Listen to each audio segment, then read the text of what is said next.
नागेंद्रहाराय त्रिलोचनाय भस्मांगिरागाय महेश्वराय नित्याय शुद्धाय दिगंबराय तस्मै नकाराय नमः शिवाय। हिमाद्रितनयां वरदां शंकरप्रियां लंबोदरस्य जननी त्वां पूजां करोम्यहम्।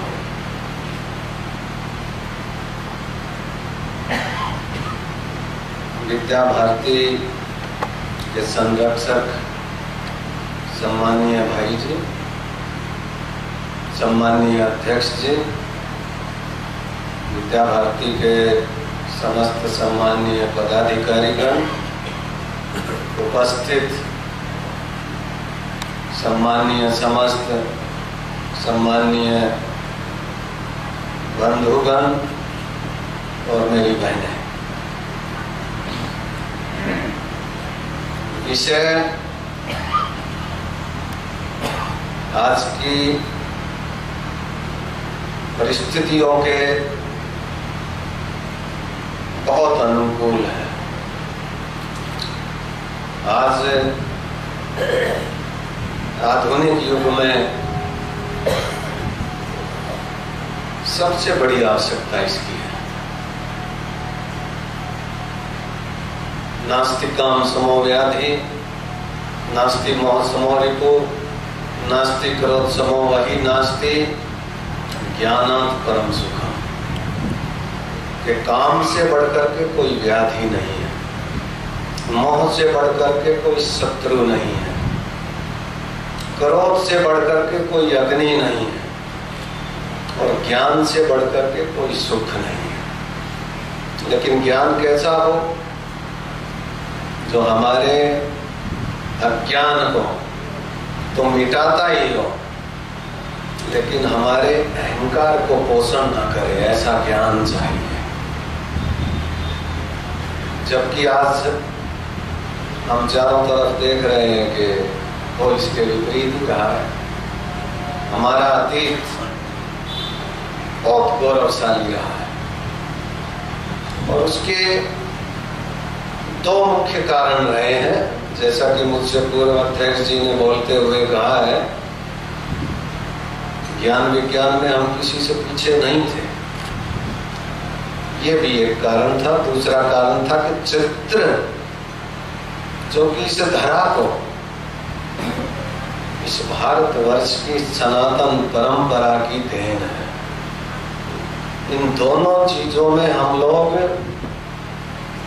पूरे विश्व को मैं दावे से कह सकता हूं, और इस बात का हम सबको स्वाभिमान है कि हम उस संस्कृति के जो कि इसकी वाहक रही है पूर्व में, उसी के आज हम लोग निरंतर उसी परंपरा में चलते हुए आज यहाँ तक पहुंचे हैं। आज देखते हैं कि आधुनिक युग है, आपाधापी है। हम लोग सबसे पहले ये देखते हैं कि अपना किस तरीके से भरण पोषण हो, मैं पर केंद्रित हम लोग आज होते जा रहे हैं। और उसका मुख्य कारण स्वार्थपरायणता है। हमारी संस्कृति त्यागपरक संस्कृति रही है। विद्या जो है, आध्यात्म विद्या, ब्रह्म विद्या, क्योंकि हमारे यहाँ 4 पुरुषार्थ गए हैं: अर्थ, काम, धर्म, मोक्ष। कोई भी सांसारिक काम है, अच्छा है, बुरा है, नैतिक है, अनैतिक है, उसके लिए अर्थ की आवश्यकता होती है। काम जो है, यहां मेरा मतलब अकेले काम का वासना से ही नहीं है, इच्छाओं से भी है। वो व्यक्ति को भटकाती है। लेकिन धर्म उनके लिए रास्ता बनाता है, एक नैतिकता सिखाता है, आचरण सिखाता है, एक ऐसा रास्ता प्रकाशित करता है कि जिस पे चल करके हम आलोकित होते हैं, आनंदित होते हैं और अंततः गत्वा फिर उस धर्म पर चल करके हम लोग मोक्ष की भी प्राप्ति करते हैं। ये सृष्टि कर्म प्रधान है और कर्म जो है, आज हम जो कर्म करते हैं आगे चल करके वही भाग्य कहलाता है। कि विद्या भारती जिस कार्य को लेकर के चली है, वास्तव में वो काम तो इस देश की संस्कृति के संतों महात्माओं का काम है। मुझे बहुत खुशी है और बड़ा गौरव है और बड़ा स्वाभिमान है और मैं बहुत खुश हूँ कि विद्या भारती में जो आप लोग हैं, भले ही हमने ये कपड़ा धारण किया हुआ है और आप लोग सफेद वस्त्र में हैं, लेकिन आप भी हमसे कम नहीं हैं। आप भी श्वेत वस्त्रों में संत हैं और उसी परंपरा को आगे बढ़ा रहे हैं। इसलिए मैं आप सबको नतमस्तक होता हूँ, आप सबको प्रणाम करता हूँ। विद्या हम सबको रास्ता दिखाती है, प्रकाशित करती है। स्वामी जी कहा करते थे पराई, और वेदांत में ये उदाहरण बड़ा प्रमुखता से दिया जाता है कि कहीं रस्सी पड़ी हुई थी और किसी व्यक्ति ने अज्ञानवश भरमवश वो सोचा कि ये सरप है और एकदम से वो हड़बड़ा करके दौड़ने लगा और वो फिसल गया और उसका पैर टूट गया। इसी प्रकार से इस संसार को वेदांत में सौपन मत कहा है। और स्वामी जी अक्सर कहा करते थे, दो उदाहरण वो बहुत जगह देते थे, आपने भी पढ़ा होगा, सुना भी होगा। एक तो वो कहा करते थे कि बहुत छोटी सी कहानी कि किसी जंगल में जो है गडरिया जा रहा था और एक शेरनी जो है प्रसव के नजदीक थी, और जब गडरिये को और पूरे जो है उस रेवड़ को जो है भेड़ों के झुंड को देखा, वो घबराहट में जो है उसने एक खाई थी उसमें छलांग लगाई। तो छलांग लगाने से जो है, क्योंकि प्रसव काल नजदीक था और शेरनी को जो है प्रसव हुआ, लेकिन वो बच्चे को छोड़ करके और जंगल में भाग गई। गडरिया जो है उस सिंह शावक को उठा करके ले आया और उसकी परवरिश उन भेड़ों के झुंड में हुई। समय पा करके वो बढ़ता रहा और वो शावक जो है पूरा शेर बन गया, लेकिन उसका आचरण भेड़ों जैसा ही रहा और वो अपने आप को भेड़ समझता रहा। संयोगवश एक दिन जो है झुंड लेकर के गडरिया जो है जंगल में जा रहा था, तो एक बूढ़े शेर ने देखा। वो बड़ा आश्चर्यचकित हुआ कि ये तो तुम्हारी जाति का शेर है, तुम्हारा ही जो है बच्चा है, और ये किस तरह से भेड़ के झुंड में मिमियाता हुआ घूम रहा है। और उन्होंने झकझोर करके उस युवा सिंह को जो है पकड़ करके, और जैसे ही पकड़ा तो वो भेड़ों में क्योंकि पला बढ़ा था और उसके वही संस्कार वही आचरण, वो मिमियाने लगा भेड़ों की तरह से। पकड़ करके और वो नदी के किनारे ले गए और उसमें उसकी परछाई दिखा करके और उस बूढ़े शेर ने दहाड़ लगाई, और जैसे ही दहाड़ लगाई तो वो युवा भी थर थरा करके, और उसने देखा और अपने स्वरूप को पहचाना, और युवा सिंह की जो गर्जना थी उससे वो बूढ़ा शेर भी कांप उठा और भेड़ों का झुंड जो है उसमें खलबली मच गई। तो प्राय ये कहा करते थे कि हम भेड़ बन करके ना रहे। ये भारतीय संस्कृति जो कि वेदांत की परंपरा है, जो कि सिंहों की संस्कृति, अपने आप को पहचानो कि तुम कौन हो। किसी के कहने मात्र से अपने आप को भेड़ मत समझो। दूसरी बात, वो प्राय कहा करते थे, अक्सर कहा करते थे, और संन्यास परंपरा में दीक्षित होने से पहले उस विरह और उस पीड़ा से वो गुजरे थे। इसलिए वो कहा करते थे अक्सर कि मैं भी संन्यास परंपरा में आने से पहले अनेकों जगह गया और बड़ा मैं उत्तप्त रहा, बड़ा अशांत भी रहा, बड़ी पीड़ा मुझे होती थी, उससे गुजरा, दुख भी होता था और मैं मायूस भी बहुत बार हुआ।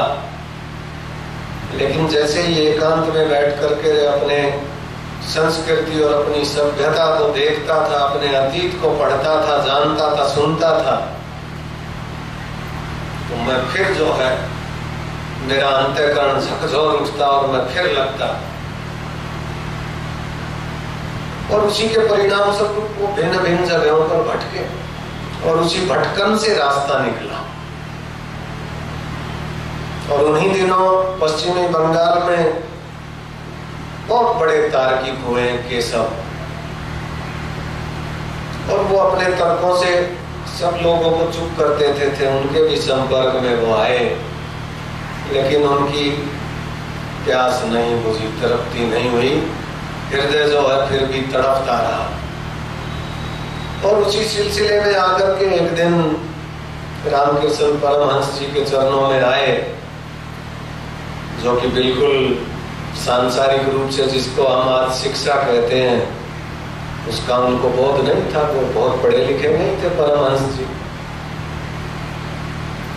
और उनके वहां आकर के उनको कुछ ऐसा लगा कि इनके श्री चरणों में कुछ ना कुछ ऐसा है जो मुझे कुछ ना कुछ तृप्ति मिली है। यहाँ आकर के मुझे इनके पास बैठने मात्र से ही जो है कुछ मेरा हृदय जो अशांत था वो शांत हुआ है। और फिर वो कार्यक्रम उनका काफी दिनों तक चला, और चलते चलते उसी में वो कहते हैं कि उन्हीं श्री चरणों से मुझे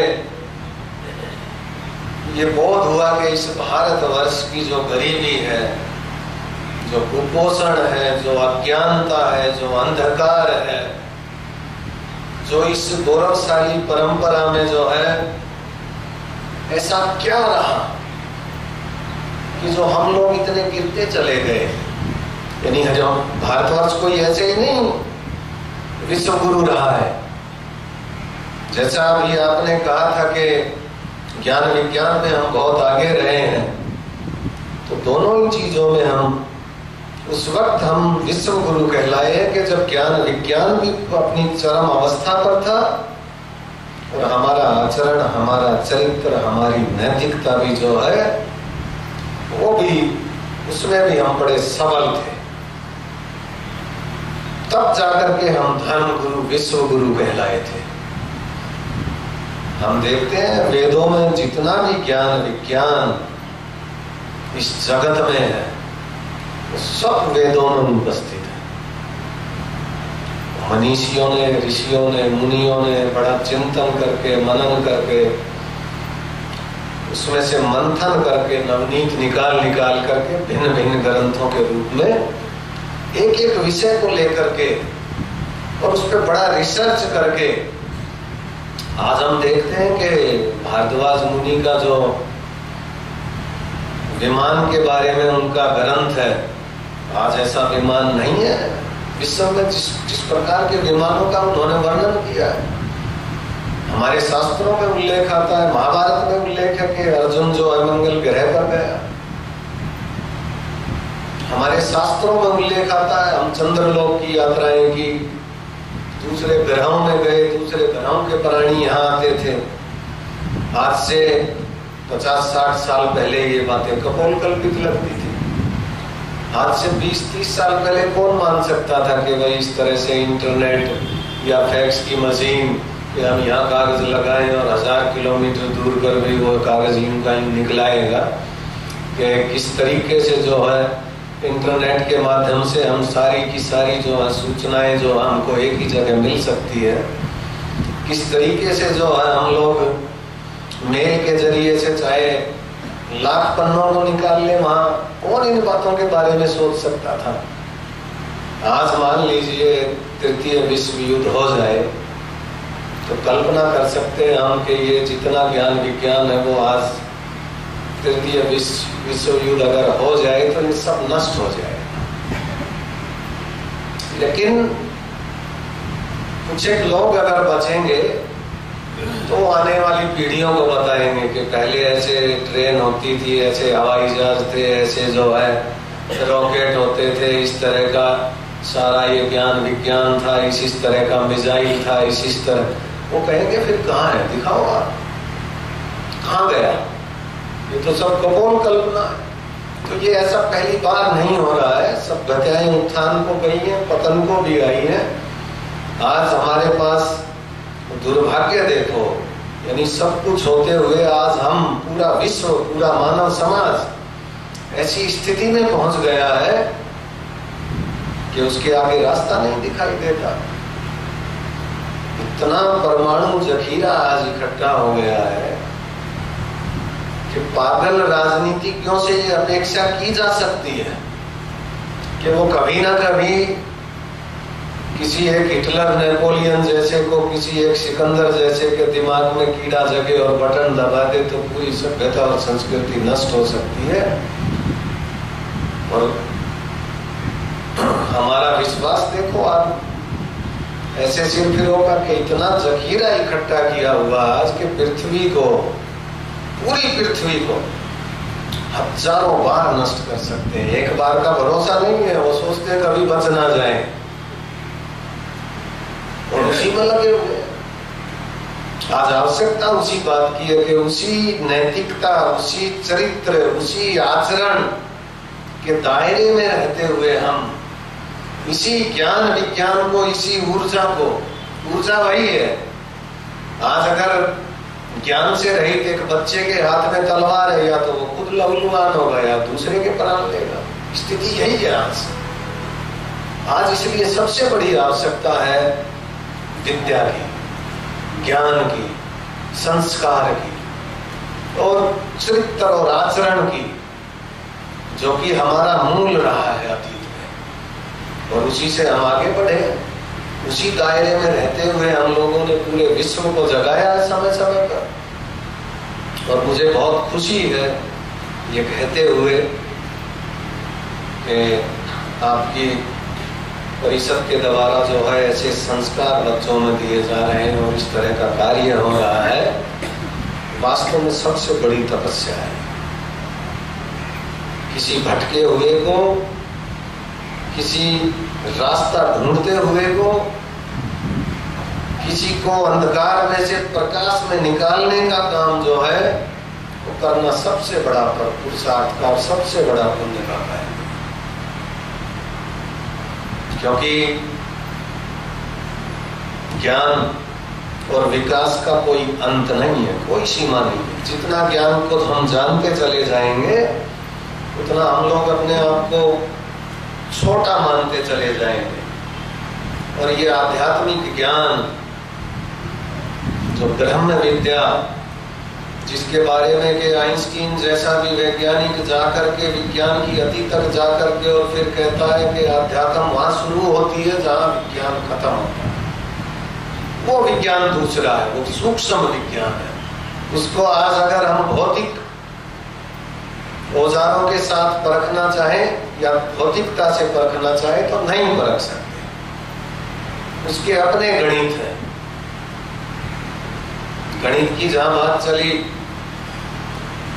प्रोफेसर हार्डी जैसा गणितज्ञ, आप पढ़े लिखे हैं, आप सब बड़े बुद्धिजीवी हैं, आप सब जानते हैं कि किस प्रकार से तमिलनाडु के एक छोटे से गांव में पैदा हुआ एक गणित का लड़का जो है रामानुज, जिसकी कोई बहुत बड़ी शिक्षा नहीं थी, 10वीं फेल, और जो है वो गणित के ऐसी जो है वो बातें निकाल करके देता था तुरंत कि उनमें से बहुत सी चीजें तो आज भी गणितज्ञों के लिए जो रामानुज कह के गए हैं खोज का विषय है। आज भी वो उनकी जो परिणति और जो लिख करके गए हैं वे अभी वो अनसुलझी है। लेकिन वो कहते हैं कि रामानुज अगर लिख के गया है, बता के गया है, तो ये झूठ नहीं हो सकती, ये है जरूर। आज हम सुलझा नहीं पा रहे हैं, वो एक अलग बात है। यानी बहुत छोटी छोटी बातें जो रामानुजन ने साधारण चर्चाओं में कही। प्रोफेसर हार्डी लिखते हैं कि मुझे उन चीजों को सुलझाने में 20 वर्ष लग गए जीवन के।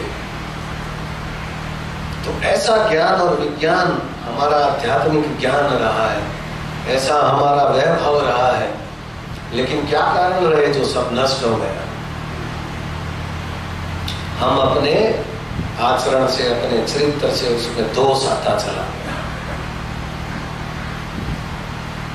और उसी का दुष्परिणाम है कि आज हम मुट्ठी भर खून आए, कुणाल आए, शक आए, यमन आए, और थोड़े थोड़े लोग हमारी इतनी बड़ी संस्कृति को, इतने बड़े देश को, जो कि कभी Java, Sumatra, Thailand, Indonesia, Kabul, Kandahar, Pakistan, Bangladesh, Burma, यानी इतना विस्तृत जो है, जिसको हम भरतखंड, आर्यावर्त देश कहा करते थे, छूटता चला गया। और आज स्थिति यही है कि आज हम लोग अपने आचरण से गिर गए, त्यागवृत्ति नहीं रही, हम लोग स्वार्थ परायण हो गए, और उसी स्वार्थ परायणता का ये परिणाम है कि आज हम लोग संकुचित दायरे में होते होते, और आज हम पिटते पिटते पीछे चले गए। आज अगर कोई पीटने लगेगा तो अब समुद्र में गिर करके डूब के मरने के सिवाय और कोई चारा भी हमारे सामने नहीं है। इसलिए हम लोगों को अपनी संस्कृति, अपने आचरण और अपने उस ज्ञान और विज्ञान को पुनः पहचानते हुए, और मुझे खुशी है कि आज हम लोग और बहुत सी हमारी संस्थाएं इस दिशा में जो है प्रयत्नशील है निरंतर, और उसके सत्परिणाम आगे आने वाले समय में देखने को भी मिलेंगे, आज भी मिल रहे हैं। महर्षि अरविंद जो कि कहा करते थे, और जो हमारे आध्यात्म में सूर्य विज्ञान और चंद्र विज्ञान जो है, ज्योतिष विज्ञान, व्याकरण है, छंद है, यानी अनेकों वेदों में शाखाएं और उपशाखाएं हैं, कही गई हैं।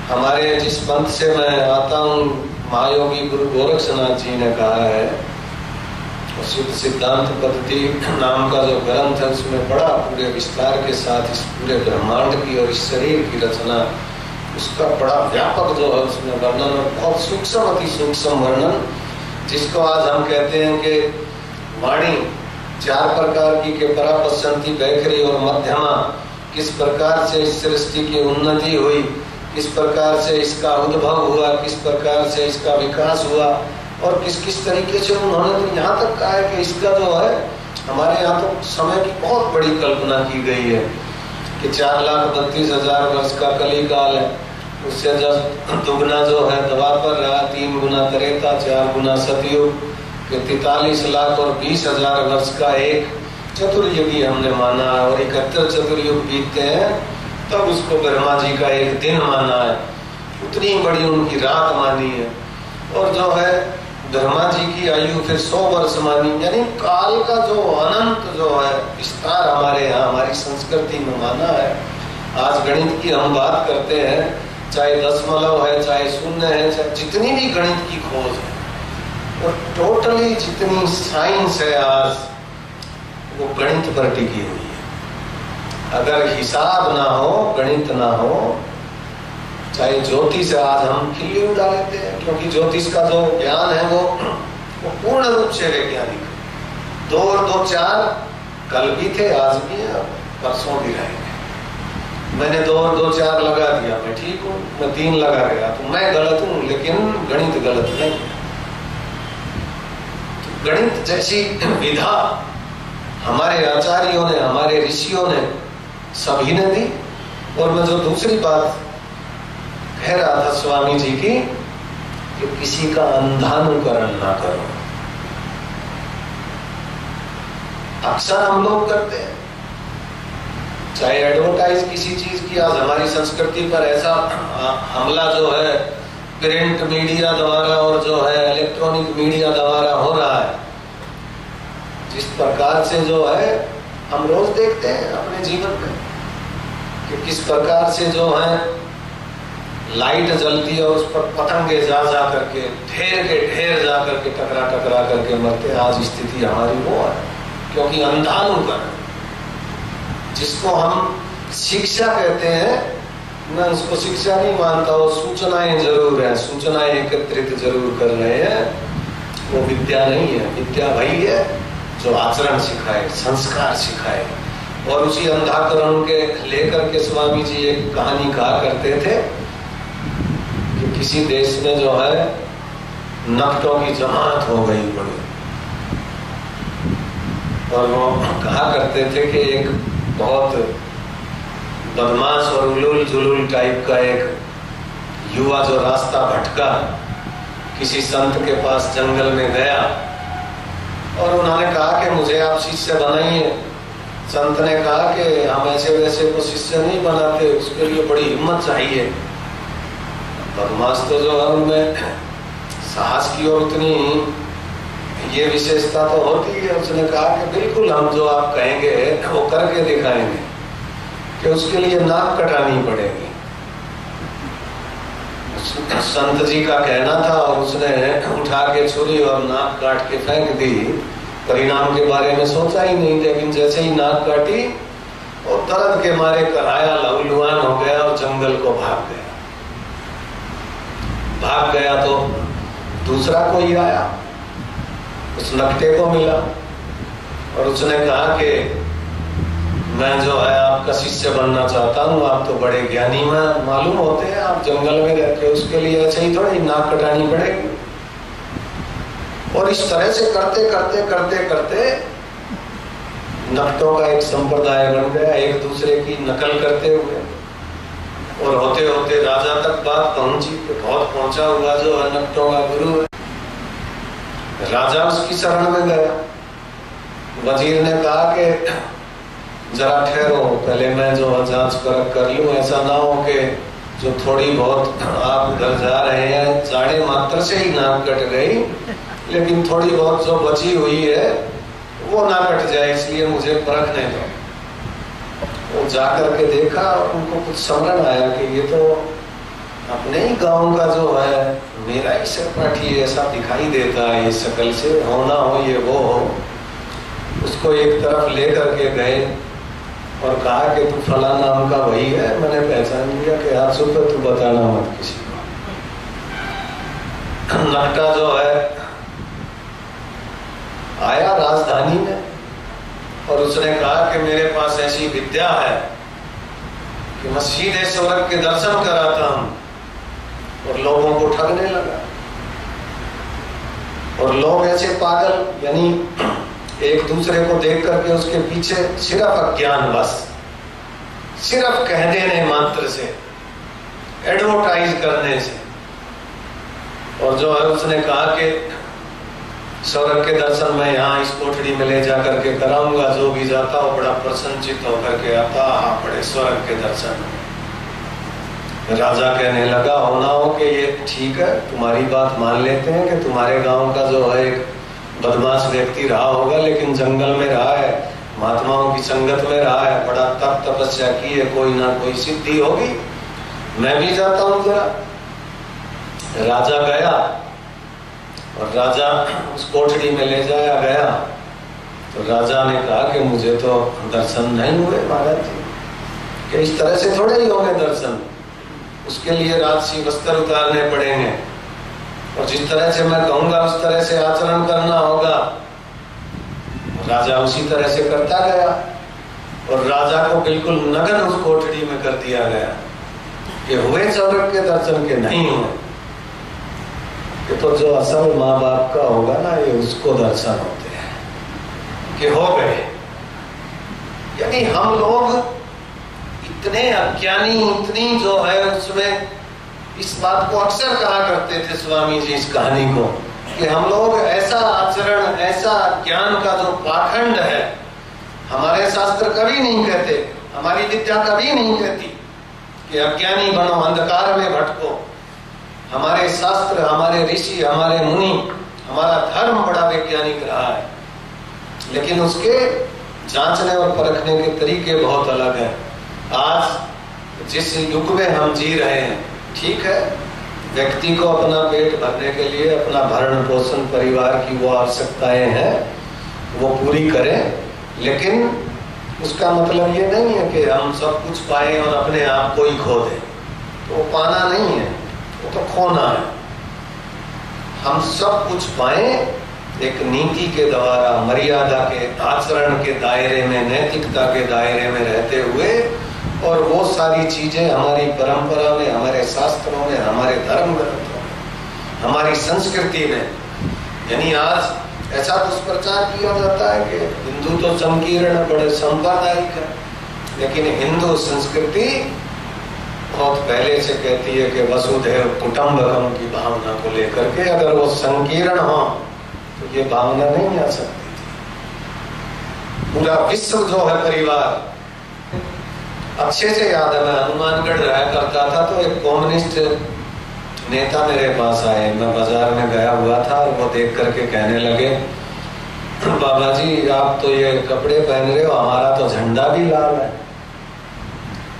मैंने कहा आपका झंडा लाल होगा, लेकिन हमारा तो सारा आवरण भी, बाहर भी और अंतर भी इसी से रंगा हुआ है। कहने लगे कि ये आजकल जो कथाएं कीर्तन में नहीं समझता कि अध्यात्म में कुछ है, सब पाखंड है।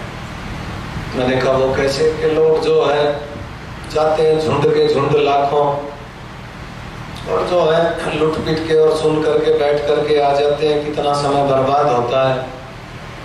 मैंने कहा चलो ठीक है, आप जो कह रहे हैं आपकी बात मान लेते हैं, लेकिन मेरी भी एक बात जरा ध्यान से सुनो। आप ही कह रहे हो कि 50-50 हजार, लाख आदमी वहां जाते हैं, उस वक्त वो शांति से बैठते हैं, बीड़ी सिगरेट नहीं पीते, कहीं समाज में कोई गलत बात नहीं करते, वहां बैठ करके कम से कम 4-5-6 घंटे शांति है, धूम्रपान नहीं होता। और मैंने कहा जो उसमें भी अगर कुछ गलत भी लोग होंगे तो वो गलती नहीं कर पाते उस समय में, ये तो लाभ है, स्पष्ट दिखाई दे कि हाँ ये बात मान लेंगे। तो मैंने कहा यही मान लो, यही बहुत है जो आपको दिखाई दे रही है कि हाँ ये तो मान सकते हैं। तो मैंने कहा ये भी कोई छोटी बात नहीं है, बहुत बड़ी बात है। तो मैंने कहा ऐसा नहीं है। मैं अक्सर कहा करता हूं कि जैनियों का एक बड़ा सिद्धांत है, भगवान महावीर स्वामी जिसको अक्सर कहा करते थे, मैं भी अक्सर उस बात को जगह जगह कहता हूं कि वो कहा करते थे हमारी परंपरा में जो यम नियम आसन प्राणायाम प्रत्याहार धारणा ध्यान समाधि में यम और नियम है, जिनमें कहा गया है सत्य अहिंसा अस्तेय अपरिग्रह सोच संतोष तप स्वाध्याय ईश्वर प्रणिधान कहा गया है। और उसमें ये कहा है कि पॉजिटिव थिंकिंग रखनी चाहिए, नेगेटिव थिंकिंग आदमी को नहीं बनानी चाहिए। तो अक्सर महावीर स्वामी कहा करते थे कि सोचा नहीं कि आधा हुआ नहीं। उनका ही एक शिष्य था गौशालक, वो उनके विरोध में रहता था। वो कहता है आपका सिद्धांत बिल्कुल गलत है, मैं अभी जो है इसकी बखिया उधेड़ देता हूं। उनके सामने एक जो है बिल्कुल आदमी बैठा हुआ तो आपका, मैं कहता हूं ये अंधा हो जाए, आपके कहने अनुसार इसकी एक आंख फूटनी चाहिए। आप तो कह रहे हैं कि सोचा नहीं कि आधा हुआ नहीं। सामने एक 10 मंजिला मकान है, मैं कहता हूं ध्वस्त होना चाहिए तो इसकी 5 मंजिल गिरनी चाहिए।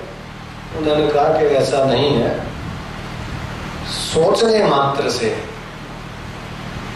बीज डल चुका आपके अंतःकरण में। भूमि में आज बीज पड़ा, आज उसकी ऋतु नहीं है उगने की, फलने फूलने की, लेकिन जब ऋतु आएगी तो वो अनायास उगेगा, फलेगा, फूलेगा। आज हम किसी की हत्या की, चोरी का, बलात्कार का, डकैती का कोई भी विचार मन में लाते हैं, आज हम देखते हैं कि कानून का डर है, सामाजिक व्यवस्था है कि हम लोग उतने समर्थ नहीं है, उतने सबल नहीं है किसी व्यक्ति की हत्या करते कि हमको डर है। लेकिन जैसे ही उन सब में समर्थ होंगे तो वो अनायास कर बैठेगा। कई बार हम देखते हैं कि जीवन में कि बहुत अच्छा आदमी है और उससे कोई गलत काम अनायास हो जाता, हम सब लोग आश्चर्यचकित होते हैं कि भाई ये पता नहीं है कैसे, तो कहीं ना कहीं का वो बीज पड़ा हुआ उस दिन फल फूल गया। हम लोग देखते हैं बड़े बड़े चोर डाकू लुटेरे और बड़े अनाचारी कई बार जीवन में बड़ा कि उनको एक धक्का लग जाता है, उंगली माल जैसा डाकू, और जो है महर्षि वाल्मीकि जैसा जो है वो संत, उनका भी अतीत रहा है। इस तरह से उनके भी मन में कहीं ना कहीं ऐसा बीज कहीं ना कहीं डला था जो समय पा करके, तो इसलिए जो है हमारे यहाँ आचरण को, नैतिकता को, संस्कार को, ज्ञान को, विद्या को, इसीलिए ये कहा गया कि अपनी पॉजिटिव थिंकिंग रखिए और उसका ये परिणाम सद परिणाम निकलेगा। और इसीलिए भगवान महावीर ने कहा कि ये इसीलिए सोचने मात्र से जो मुख्य काम है, यानी बीज डल चुका है, कभी ना कभी, चाहे वो इस जन्म में, अगले जन्म में और जन्म में, कभी ना कभी वो, इसलिए विद्या वही है। और उस विद्या को जो है आज हम लोग जिस तरह से मैंने कहा कि रस्सी का जो है उस भ्रम में उसने जीते जागते व्यक्ति ने अपना पैर जो है वो तुड़वा लिया अज्ञानवश, भ्रमवश। और जो है आज की विद्या जिसको हम शिक्षा कहते हैं कि वो सूचनाएं जरूर एकत्रित कर लेगा। आज हम देखते हैं उसी सूक्ष्म विज्ञान को जो कि तृतीय नेत्र के द्वारा जाना जाता है। फिजिक्स के आप में से बहुत लोगों ने फिजिक्स को भी जाना, हालांकि मैं कोई फिजिक्स का विद्यार्थी नहीं रहा हूँ, कभी पढ़ी भी नहीं, लेकिन हम कहीं ऊपर 2 मंजिले मकान पे और नीचे चौक है, उसमें नीचे झांकते हैं तो दोनों आंखों से कुछ दिखाई देता है। एक आंख बंद करने से कुछ दिखाई देता है, दूसरी बंद करने से कुछ दिखाई। इसी तरह से ड्राइवर है, अगर दोनों आंखों का होगा तो उसको ड्राइवरी में कुछ दिखता है, एक आंख से है तो उसको कुछ दिखता है, उसके दिखने में अंतर है। इसीलिए उस सूक्ष्म जगत को जागने के, देखने के लिए तृतीय नेत्र की आवश्यकता। और उसी तृतीय नेत्र पर भारतीय सभ्यता ने, संस्कृति में आने वाले ऋषियों ने, मुनियों ने, संतों ने बहुत मंथन किया और वहीं उस तृतीय नेत्र से जो है गणित का, विज्ञान का, उन सभी खोजों को हमारे ऋषि मुनियों ने खोज करके हमारे सामने रखा। और हम बहुत सौभाग्यशाली हैं कि वो मेहनत हमको आज नहीं करनी पड़ेगी, हमारे पास है वो। आवश्यकता उसको जानने, समझने, विचारने और उसको भूलने की है। आज हम सब लोग जानते हैं, पढ़ करके सूचनाएं एकत्रित करने का तो इतना ही मतलब है कि H2O से पानी बन गया, लेकिन पानी करने से प्यास नहीं बुझती, उसको पीने से प्यास बुझती है। आज आवश्यकता उस पानी को पीने की है, उसको जीने की है, जो हमारे ऋषि मुनियों ने उसको हमारे जीवन में उतारने का, उसको प्रैक्टिकल रूप से, यथार्थ रूप से उस पर चलने की आवश्यकता है। और मुझे बहुत खुशी है कि आप सब जितने आए हैं उसी ऋषि मुनियों की, संतों की, उसी जो है सनातन परंपरा को, उसी हिंदू संस्कृति की परंपरा को आप लोग आगे बढ़ा रहे हो। विद्या भारती के जो ये प्रयास है, मैं दावे से कह सकता हूँ कि निश्चित रूप से आने वाले दिनों में सार्थक होंगे, ये प्रयास रंग लाएंगे। और हम लोग जो कल्पना लेकर के चल रहे हैं, और निश्चित रूप से कह सकता हूँ कि ये दोनों स्लोगन जो लिखे हुए हैं, मैंने जो आते ही पढ़े थे कि सौपन के लिए त्याग यानी निद्रा त्याग, और जो है बहुत समर्पित भाव से, और जो समर्पण मैं हमेशा आप सब में जहाँ देखता हूँ, बिल्कुल समर्पित भाव से आप लोग लगते हैं। आप लोग निश्चित रूप से उसी ऋषि परंपरा का वहन कर रहे हो, उसी परमात्मा के कार्य को कर रहे हैं। इसलिए हम सब, मैं अपने आप को बहुत भाग्यशाली समझता हूँ और मैं आयोजकों का फिर एक बार हृदय से आभार और धन्यवाद व्यक्त करता हूँ कि ऐसे सत्पुरुषों के बीच में मुझे बुला करके सबसे मिलने का जो सौभाग्य प्रदान किया। मैं आप सबका हृदय से आभार और धन्यवाद व्यक्त करते हुए अपनी वाणी को विराम देता हूँ। और आप सबके भीतर बैठे हुए उसी परम तत्व को प्रणाम करते हुए अपनी वाणी को विराम देता हूँ।